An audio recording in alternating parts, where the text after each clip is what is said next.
En los últimos 2 años el recorte presupuestario a la educación superior ha sido grave por parte del gobierno de Lenín Moreno. Han recortado paulatinamente recursos de las universidades, de la educación superior en general.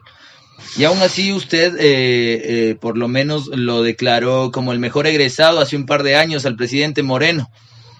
¿Qué opina de eso? Bueno, él es un egresado de la Universidad Central.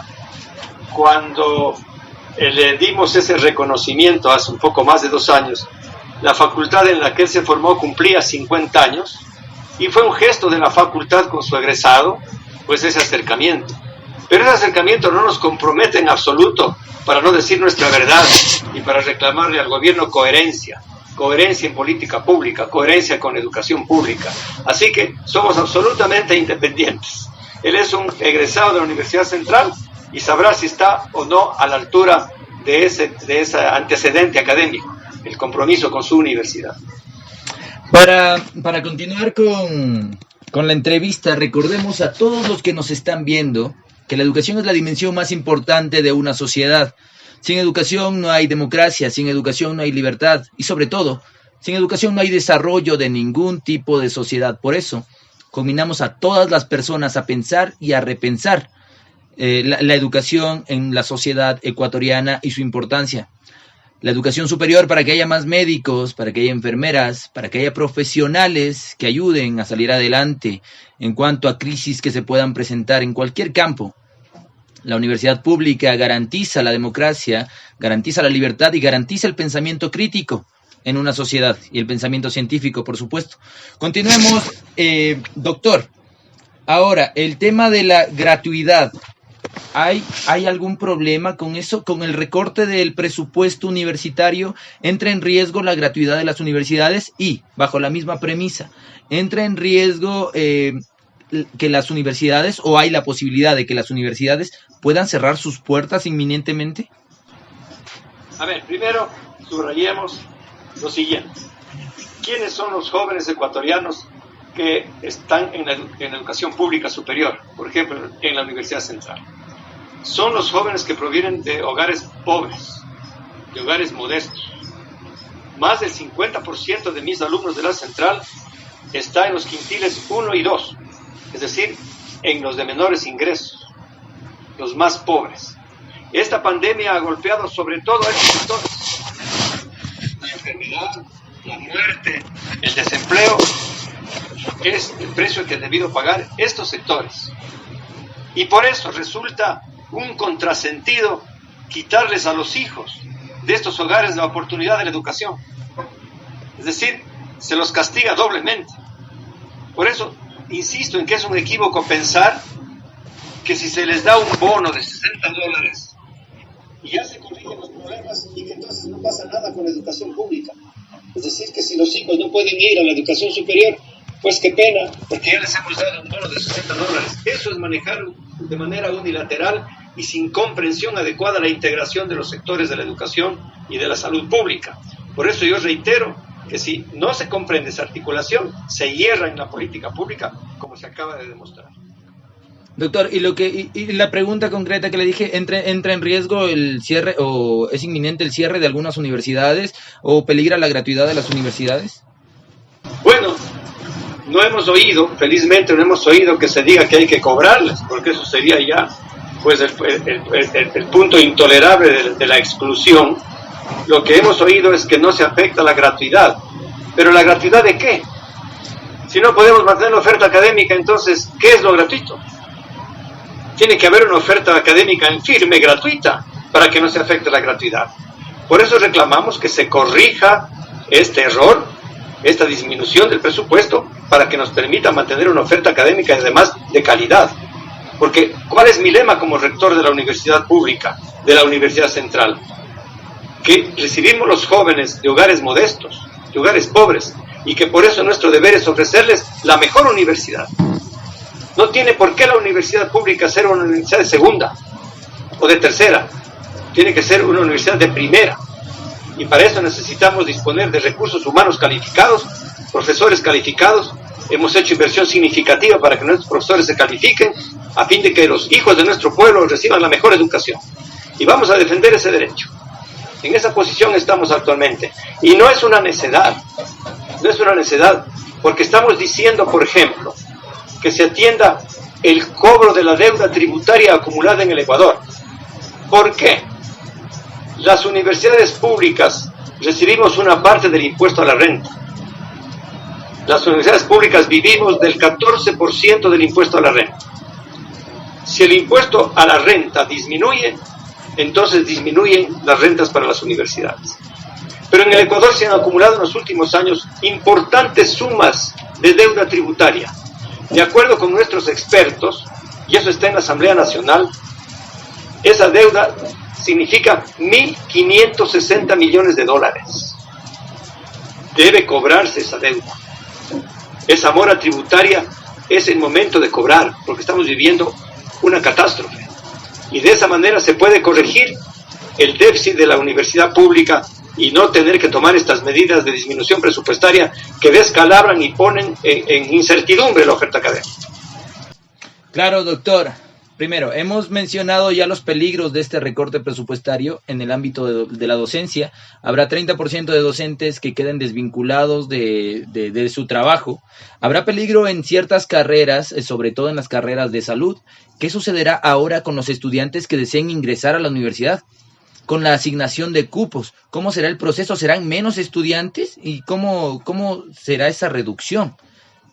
La Universidad Central es la que más cupos ofrece a bachilleres. Ofrecemos más que la Universidad de Guayaquil, que es la más grande. Nosotros tenemos 7.000 cupos por semestre. Eso significa que recibimos 14.000 nuevos jóvenes por año.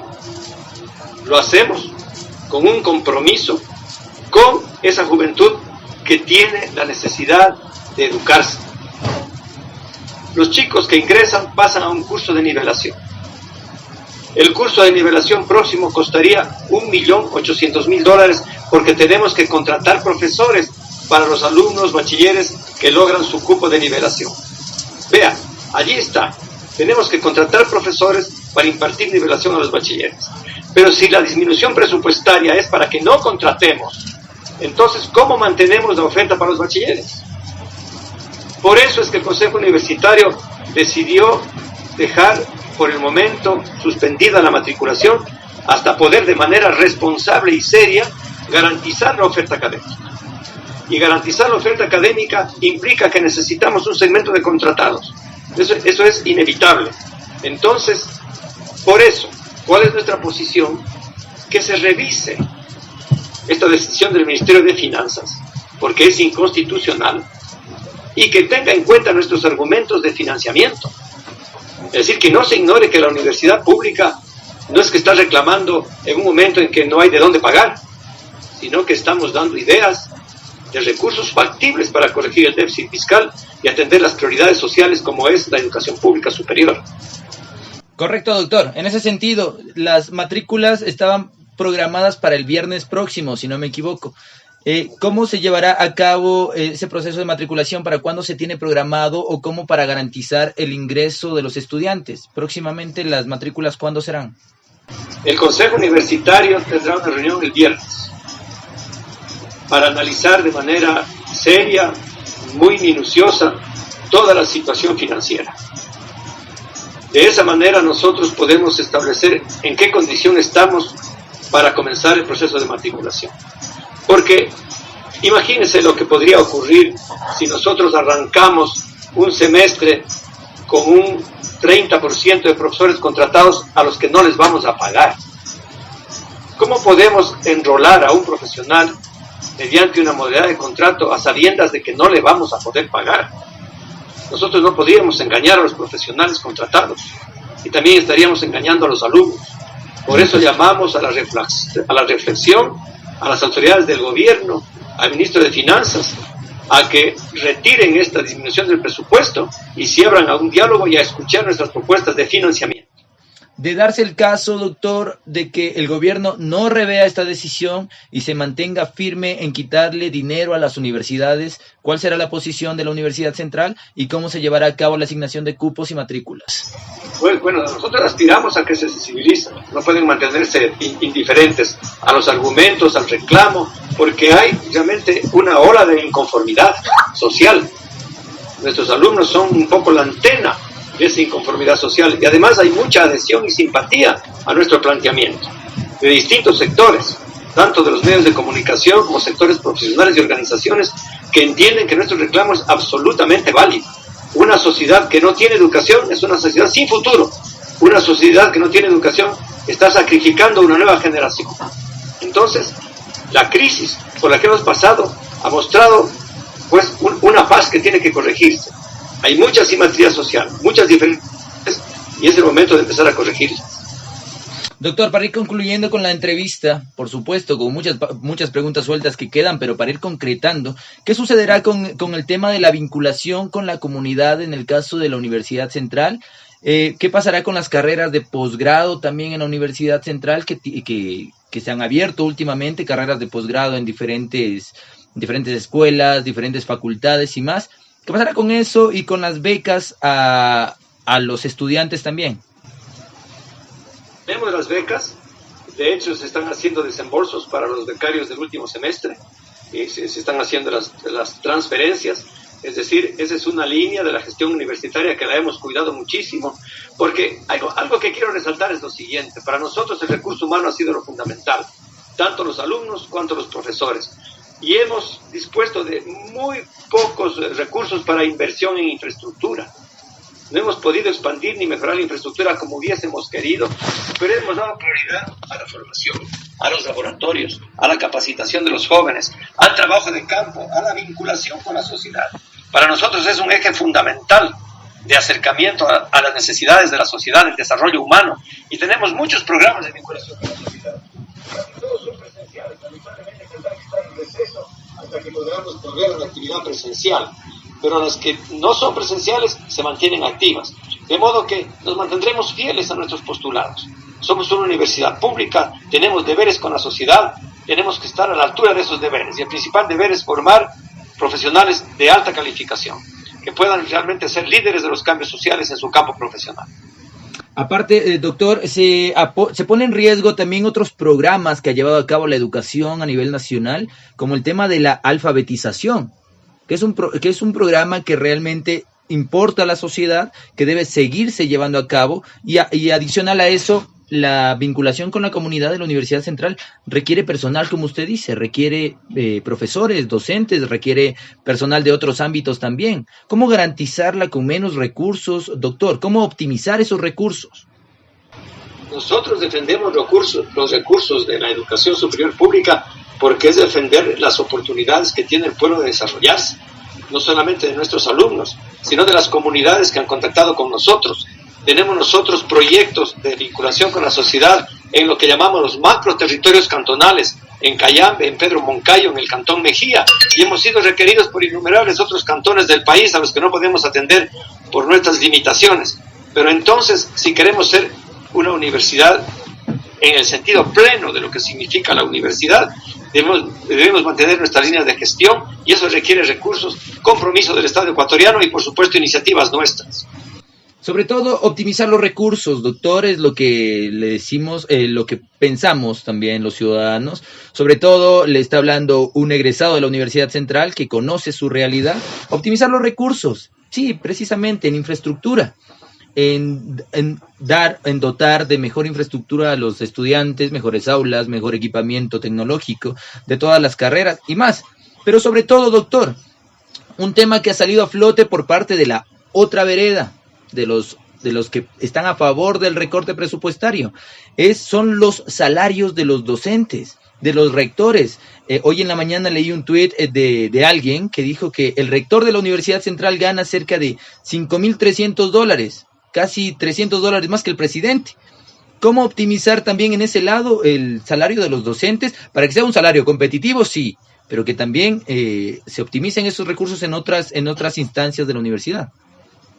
Bueno, yo como rector de la universidad, hace 3 semanas en el Consejo Universitario me reduje el 50% del salario. Sí, en realidad, mi cheque creo que es no sé si es de $4,100 o algo por el estilo. Pero yo me reduje mi salario. La reducción de los salarios del personal administrativo a veces se exhibe como una bandera de reivindicación social. Eso puede aportar al Estado una mínima fracción de lo que se requiere por otras vías que son las legales y que están establecidas.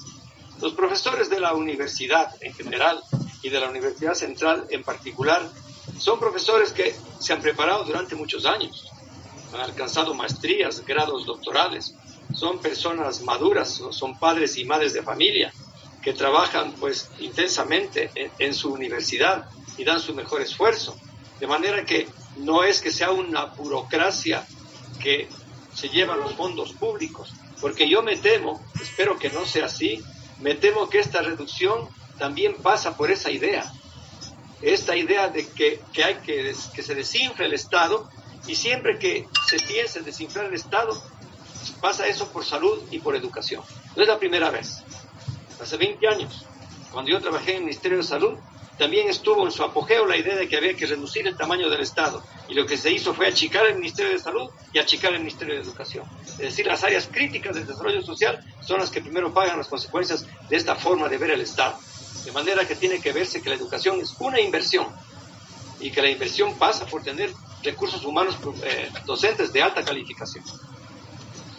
Correcto, nosotros como medio de comunicación apelamos también al ejercicio profesional y ético del periodismo, pero ante injusticias como estas no podemos quedarnos impávidos, no podemos quedarnos imparciales, porque creemos firmemente que la educación es lo más importante en una sociedad.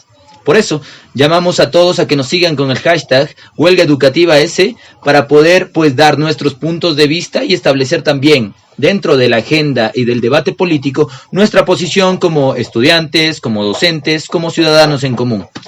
Para finalizar, doctor Sempertegui, se ha hablado de nuevas acciones de los estudiantes, de manifestaciones, de plantones, de marchas. ¿Cómo realizar esto en una pandemia, en una crisis sanitaria como la que estamos atravesando? Bueno, los jóvenes estudiantes son ciudadanos y ciudadanas, y por lo tanto saben sus derechos y sus deberes.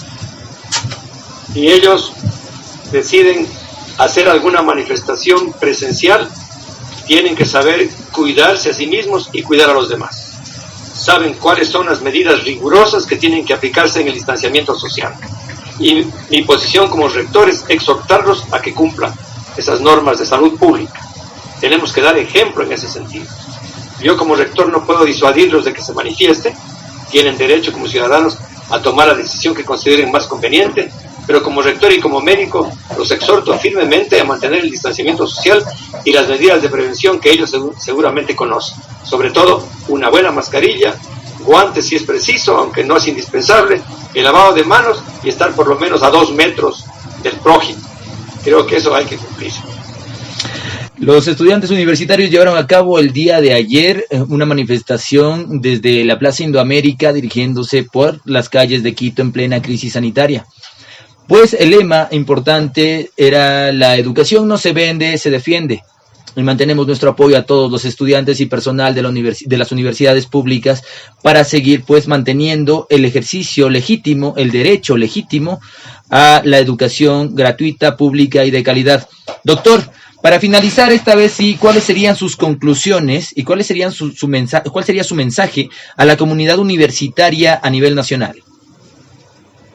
Primero, la sociedad ecuatoriana, que un país se empobrece si no tiene educación de calidad, que un país sin educación de calidad no tiene futuro, que un país sin educación de calidad es un país vulnerable, como ha mostrado esta pandemia.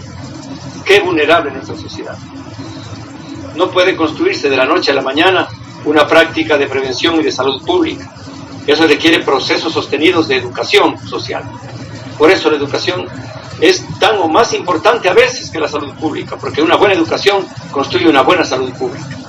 Mi mensaje entonces es defender este derecho, porque este derecho además es promotor de equidad. Ese es mi mensaje a la sociedad ecuatoriana, que espero resuene también en mis estudiantes, aunque sin duda alguna ellos son muy sensibles. Ellos sí perciben la importancia de ese derecho a la educación, que lo defienden con pasión. Ha sido el doctor Fernando Sempertegui, catedrático universitario y rector de la Universidad Central del Ecuador en Quito. Doctor, siempre bienvenido a Contrastes TV. Muchas gracias por acompañarnos y por disipar nuestras dudas con respecto a este tema. Yo le agradezco mucho, además, qué gusto de partir con un exalumno de la Universidad Central que percibo que está muy bien calificado. Usted ha sido una magnífica inversión social. He ahí el testimonio de la importancia de la educación pública. Doctor, muchas gracias, le agradecemos y que esté muy bien. Hasta luego.